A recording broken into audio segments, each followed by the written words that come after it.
Okay, welcome back for the second part of our session. We have also the second part for very interesting professional experts, and we start immediately. The first speaker would be Professor Yuval Elovici. Yuval Elovici is the director of the Telekom Innovation Laboratories at Ben-Gurion University and an associate professor at the Department of Information Systems Engineering at BGU. Yuval is a director of the Deutsche Telekom Laboratories at BGU. He served as the head of software engineering program at BGU. His main research interests are computer and network security, cyber security, web intelligence, information warfare, social network, and more. And he has published more than 50 referred journal papers in leading journals and over 80 papers in various referred conferences. I'm proud to invite my friend, also from Beersheba research activities of us, Yuval Elovici, please. I'm going to describe to you one of the research that we are doing in the domain of air gap and cybersecurity. It's one of the most applied research that we are doing in our university. I will try to address the question, can we rely on air gap to secure our critical systems? In my presentation, I will cover 4 topics. First of all, what is an air gap as a security mechanism? Then how air gap network can be compromised. How an attacker might breach the air gap in order to conduct a cyber attack. And some cybersecurity challenges that relate specifically to attacking air gap networks. First of all, about what is an air gap. An air gap is a security mechanism in which we try to isolate a very, very sensitive part of the network from attackers. Actually, we are trying to isolate the sensitive part of the network from other unsecured networks that the attacker might compromise, and from that be able to attack the critical network itself. And there are many, many examples from network that we actually want to air gap. It starts from military defense systems that we hopefully will try to air gap them so nobody will manage somehow to attack them. There are critical infrastructure command and control. For example, in a very big power line, we have, for example, the help desk, the command and control center. We will try to isolate the command and control center from the rest of the world because we want to protect it, because if somebody will manage to penetrate into this critical infrastructure, we will manage to create a lot of damage. And there are other types of devices that we would like to air gap. For example, computerized medical equipment. We want them to work continuously, and we want them to be air gapped from any potential attacker. But it's a security mechanism. Now, let's assume that you are an attacker, and you want to try to compromise an air gapped network. What are the challenges that you are facing? What questions you need to answer? First of all, is how to place a malware in the air gap network. That's the first question that you need to answer. The second is how to communicate with the malware that is placed inside the air gap network. And here there are 2 sides. First of all, how to send data into the malware that is actually running in the air gap network. And the second question is how to receive a feedback of how to receive data from the air gap network back. In some cases, it's only a feedback and acknowledge. In some cases, I want to exfiltrate data from the air gap network to the attacker itself. And the question is how to do that. So when we try to analyze the challenges of the attacker, the first of all, it's how to have a local presence, how to place a malware inside an air gap network. It was discovered that it's relatively easy to place a malware in an air gap network. By the way, when I'm writing it in a scientific paper for conferences, students that are not practiced in cybersecurity, in, let's say, states' capabilities of cybersecurity, they claim that it's very, very difficult to place a malware in an air gap network, but this is not the case. It's relatively easy, and it can be done via the supply chain attack, also by criminals, not only by states. by a malicious insider that will put a memory stick inside the air-gapped network and will infect it by a malware, or by a deceived insider that by accident will infect the air-gapped network. So my assumption is that it's relatively possible, I won't say easy, to place a malware inside the air-gapped network. The second challenge that the attacker has to do is how to send data to the air-gapped network. And here it's very, very problematic because he needs to have a constant access to the air-gapped network, especially if he wants to send commands in real time. And in addition, the attacker wants to have an ability to update the malware in the air-gapped network. About receiving data. In many, many cases, the attacker is faced with the challenge of how to exfiltrate a lot of data from the air-gapped network and how to exploit people that has some kind of proximity to the air-gapped network. I will explain later on why it is so important to the attacker. So first of all, what is the challenges of the defender before I will describe to you two types of attacks that we actually did. From the point of view of the defender, first of all, he needs to verify that every piece of equipment that is placed in an air-gapped network is not compromised. It's a very, very big challenge. In addition, the defender has to try to identify a malicious insider, to detect the malicious insider or to detect the malicious insider actions. In addition, the defender has to try to identify a deceived insider that might infect or might be in close proximity to the air-gapped network and might be used to compromise the air-gapped network, as I will illustrate to you later. In addition, the defender needs to try to identify covert channels that are not known to him. This is one of the biggest challenges, and I will give you two examples how we can create relatively reliable covert channels to communicate with the air-gapped network. So what is bridging the air gap? Bridging the air gap is an attack vector in which the attacker managed to create a communication channel between the air-gapped network and a network with whom he has some kind of an access.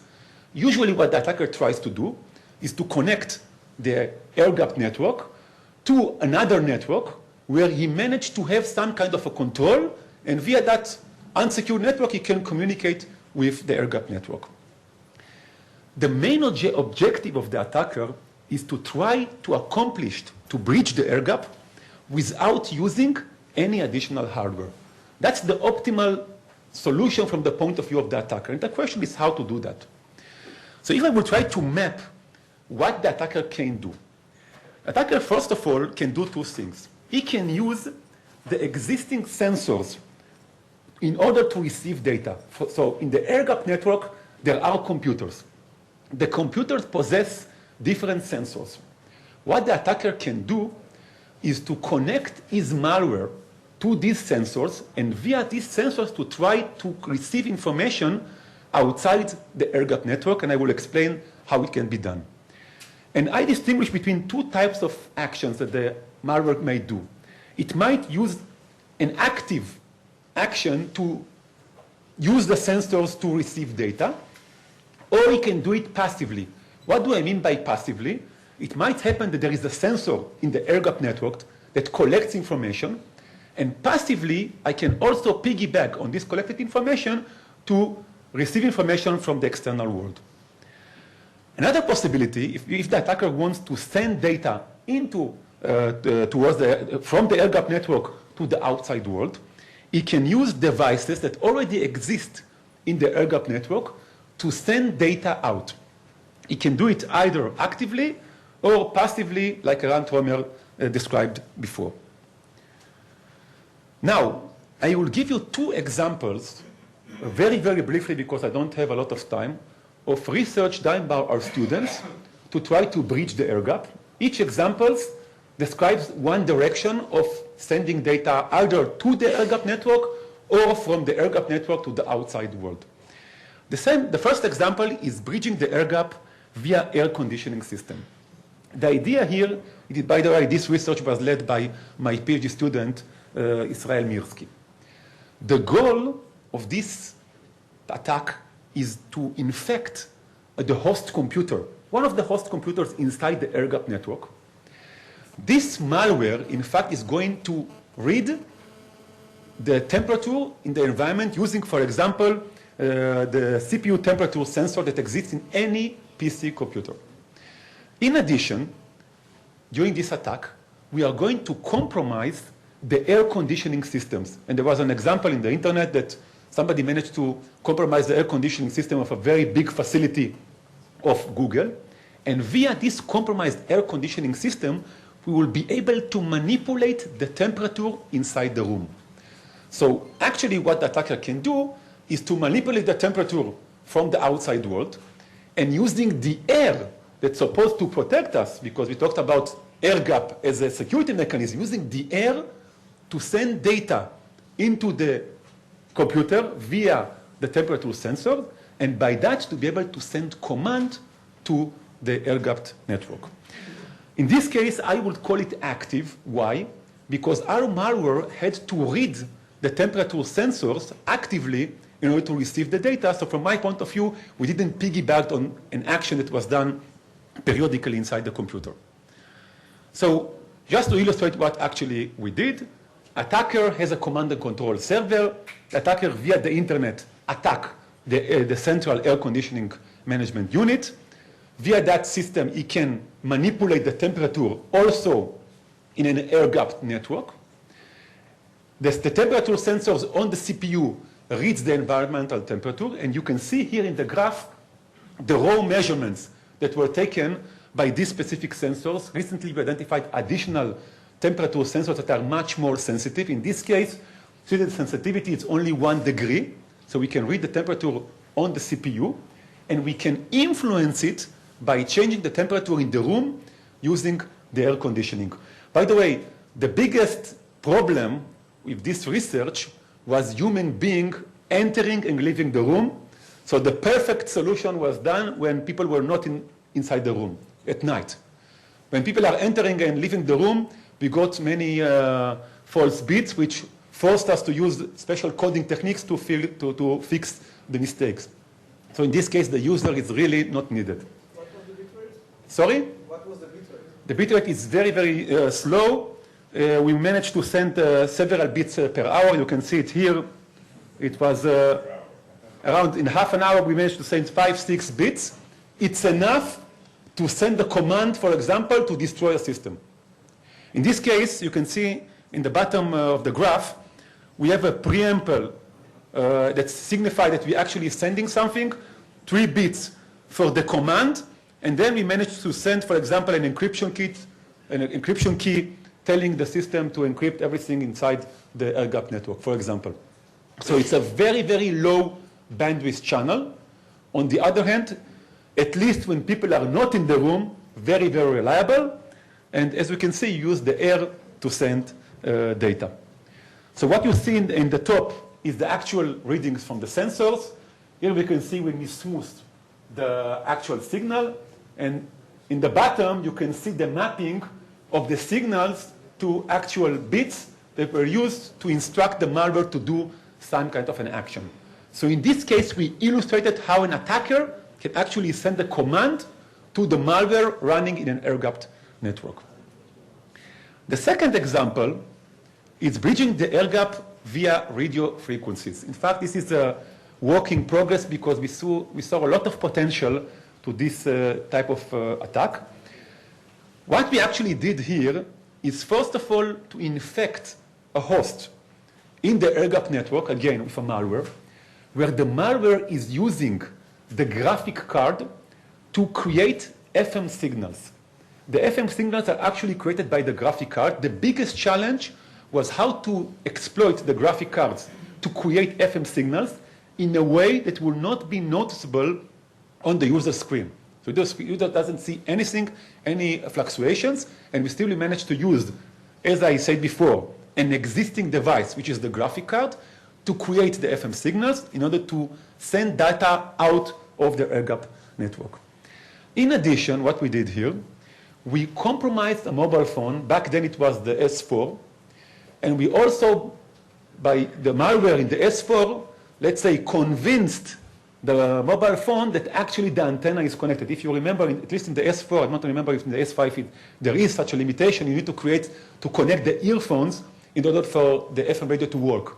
So we managed to convince the S4 that it has the earphone connected, and the FM receiver worked, of course, in less efficiently, but still we used the mobile phone to actually receive data from the environment.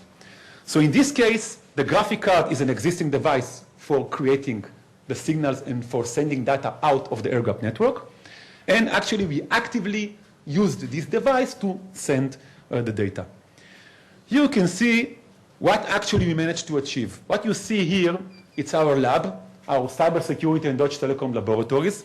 You see here a very, very big meeting room, and the radius of reception. There is a kitchen. People can drink here coffee. Unfortunately, almost everybody can enter into our facility and go and drink coffee. And as you can see, if somebody is actually connecting a computer, an air-gap computer in the meeting room, and there is a malware on this air-gap computer, this is the radius of the signals that you can receive it using your compromised mobile phone.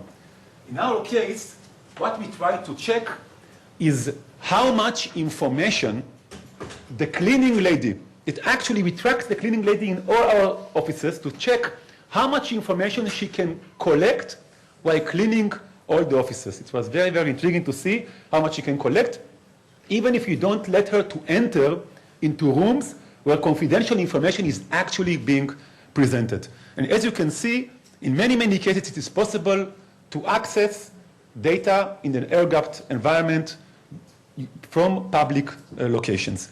So in this case, we are talking about a deceived person. We can give, for example, the cleaning lady a compromised mobile phone as a present. She's going to use it, and she's going to move around the offices, and by that, to be able to collect information from all the environment. Just a few additional details. It seems that for different types of cables and connection, we managed to send different types of signals. For example, in the case of HDMI, we could send different type of frequencies than with a regular VGA cable. By the way, we distinguish between a regular VGA cable that came with something that's supposed to block the emissions with VGA cable that is connected to a projector where the antenna is much longer and the transmission range is relatively much longer. In the table below, you can see how much data we can send per second, assuming different type of use cases. For example, if you want to send a document of 0.5 megabyte, the cleaning lady will have to clean the same room for 10.5 hours. It will never happen in our case, but still, if she wants to steal a password file, she needs to be in the close proximity of the compromised computer only for 8 seconds. This just shows you the applicability of such an attack.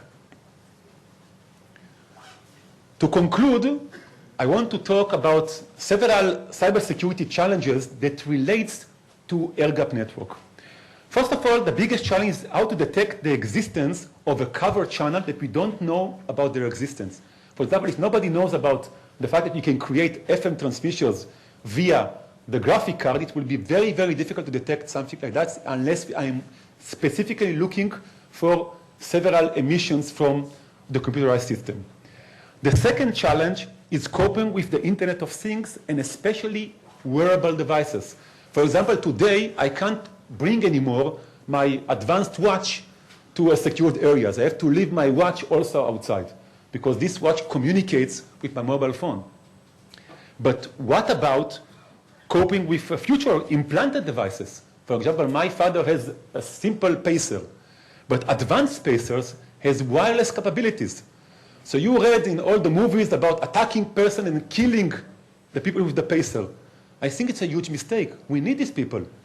Because using these pacers that can have a wireless connectivity, I can steal data from an air-gap network.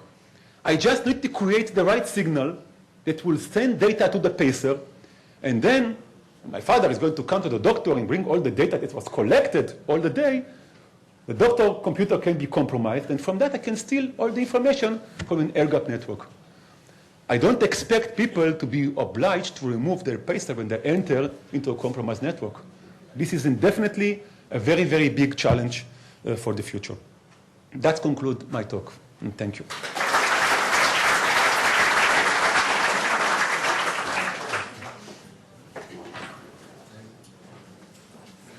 Thank you, Yuval.